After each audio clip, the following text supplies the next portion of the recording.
कल्पना कीजिए, 60 वर्षों का भयंकर सूखा, इंसान पानी की एक बूंद को तरस रहा था। तब ब्रह्मा जी ने एक तपस्वी को राजा बनाया। उस राजा ने पृथ्वी को तो बचा लिया, लेकिन बदले में एक ऐसी शर्त रख दी जिसने स्वयं महादेव को बेघर कर दिया। महादेव को अपनी ही बसाई हुई नगरी काशी छोड़कर जाना पड़ा। आइए जानते हैं स्कंद पुराण की वह रहस्यमयी कथा। यह उस समय की बात है जब धरती पर मनुष्य अपने अहंकार में इतना चूर हो गए थे कि उन्होंने पूजा पाठ और यज्ञ करना पूरी तरह बंद कर दिया। इसका परिणाम यह हुआ कि देवताओं को यज्ञ से मिलने वाली ऊर्जा बंद हो गई। क्रोधित होकर भगवान इंद्र ने धरती पर बारिश रोक दी और पूरी प्राकृतिक व्यवस्था ही चरमरा गई। धरती पूरी तरह सूखने लगी और सृष्टि के नष्ट होने का खतरा मंडराने लगा। तब ब्रह्मा जी को भयंकर चिंता हुई। सृष्टि को बचाने के लिए उनकी नजर धरती पर मौजूद एक अत्यंत पवित्र तपस्वी रिपुंजय पर पड़ी, जो एक नदी के किनारे गहरी तपस्या में लीन थे। ब्रह्मा जी ने उन्हें दर्शन दिए और पृथ्वी का शासन संभालकर धर्म की स्थापना करने का निवेदन किया।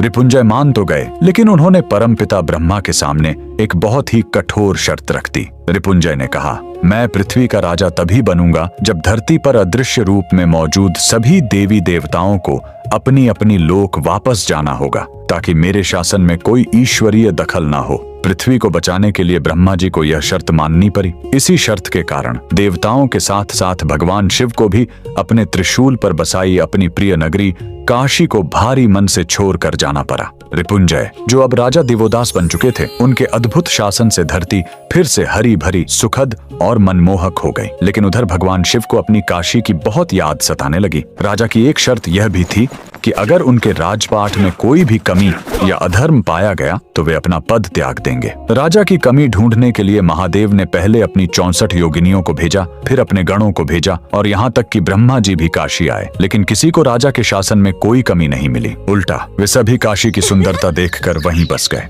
अंत में निराश महादेव भगवान विष्णु जी के पास गए। भगवान विष्णु ने महादेव को आश्वासन दिया कि वे उनकी काशी उन्हें वापस दिलाएंगे। भगवान विष्णु एक बौद्ध सन्यासी का रूप धारण करके काशी पहुंचे। उन्होंने राजा देवोदास से मिलकर उन्हें मोह माया और जीवन के सत्य का ऐसा ज्ञान दिया कि राजा के मन में वैराग्य उत्पन्न हो गया। राजा ने खुशी खुशी अपना राजपाट त्याग दिया और मोक्ष की प्राप्ति के लिए चले गए। और इस तरह एक बार फिर भगवान शिव को उनकी प्रिय नगरी काशी वापस मिल गई। आपको जानकर हैरानी होगी कि जिस जगह पर सन्यासी रूप में भगवान विष्णु ने काशी में सबसे पहले अपने कदम रखे थे, वहाँ आज भी गंगा और वरुणा नदी के संगम पर आदि केशव मंदिर मौजूद है। यह काशी में भगवान विष्णु का सबसे पहला और प्राचीनतम मंदिर माना जाता है, जो आज भी इस सत्य घटना की गवाही दे रहा है। अगर आपको यह अनसुनी कथा पसंद आई हो तो कमेंट्स में हर हर महादेव जरूर